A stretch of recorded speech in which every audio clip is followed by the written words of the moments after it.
Hi folks, I am Alan Watt and this is Cutting Through the Matrix. I've talked before about politicians, I've talked ad nauseum about politicians and how really studies were done on the past on psychopathic personalities. They used to think the psychopaths were the lowest street crime type that could see something in a window and they have no tolerance of frustration, so they smash the window and steal it. That's what they used to find very, very often. But of course, because psychiatrists themselves tended to come from an upper class, it never dawned on them to look into, is it possible that psychopaths go all the way up into the upper class? And lo and behold, studies were done back in the 60s and 70s, and they were shocked to find there certainly were psychopaths in the upper class, lots and lots and lots of them, in fact. And they found that many of them went into politics, which shouldn't surprise us because the psychopath is addicted to power and an easy time of it. He likes conning people. He gets off on the con, manipulating people. In fact, that's the talent of the psychopath. They have no real convictions on anything, but they become great leaders of convictions when they smell the wind is going off in a certain direction. They pop up all over the place as leaders. And the general public never catch on to it, how this personality really, really is. I can remember when Blair was talking about his time in office, and it came up during the interview about Iraq, and he says, oh, that hassle, he says, and he dismissed it and went on to something else. Well, that hassle that he pushed so hard for, this one-man band that wanted to go to war with Iraq, had who knows how many people killed. But to him it was, a hassle, Now he's on to bigger and better things for his career. But that's the average politician, to be honest with you. They're lifelong politicians, and they are psychopathic. They have no empathy for others. They're egocentric. The world revolves around them, and all they have to do is save their ego. It doesn't matter what they've done or the circumstances they're found in, or they'll deny everything to save their ego. This article here is about the psychopath Blair, and it's from the Herald in Scotland.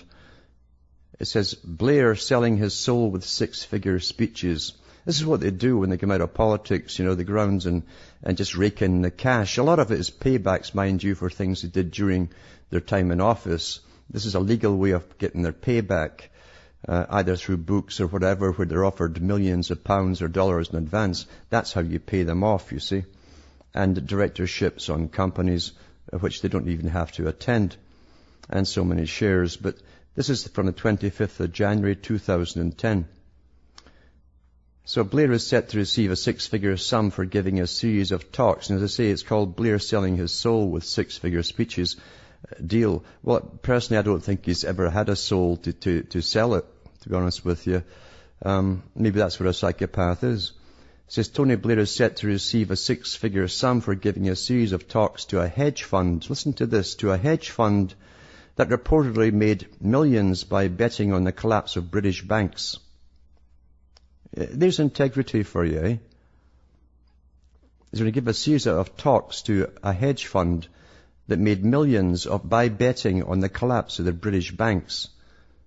And of course the taxpayers of Britain had to, and still are, and for an awful long time to come, paying back all that stuff that was lost.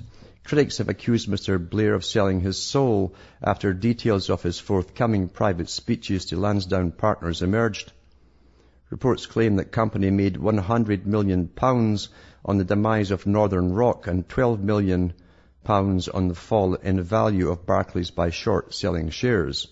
Mr. Blair, whose light-touch regulation of the financial industry is criticized for having aided the credit crunch, well, it certainly did, will give 4 talks on geopolitics to executives at the firm, I guess to teach them how to do it better and get more money the next time. He's become one of the world's highest-paid public speakers with a string of engagements organized for him by the Washington Speakers Bureau. The former Prime Minister can command more than £150,000 for a 90-minute talk.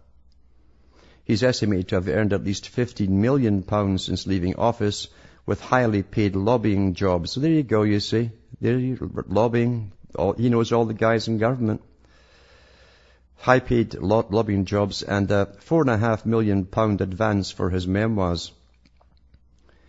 Now, here's another good part too. He joined JP Morgan, the third largest bank in the US, as a senior advisor on global politics with a reported salary of £2 million.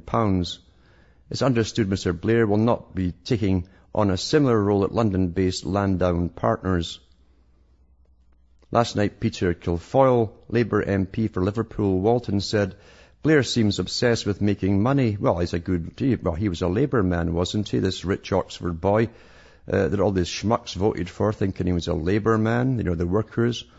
He says, Blair seems obsessed with making money. It is not something I would associate with Labour politics, at least not to that degree. It's rather depressing that he seems to sell his soul. Mr. Kilfoyle said he did not think that Mr. Blair's latest round of money-making activities would surprise many Labour members. Well, see, they should understand what Fabians are. Fabians have no problem about getting stinking rich themselves. They're just obsessed about making everybody else dirt poor and allowing themselves to be bossed by the Fabians. You see? But there's psychopaths for you.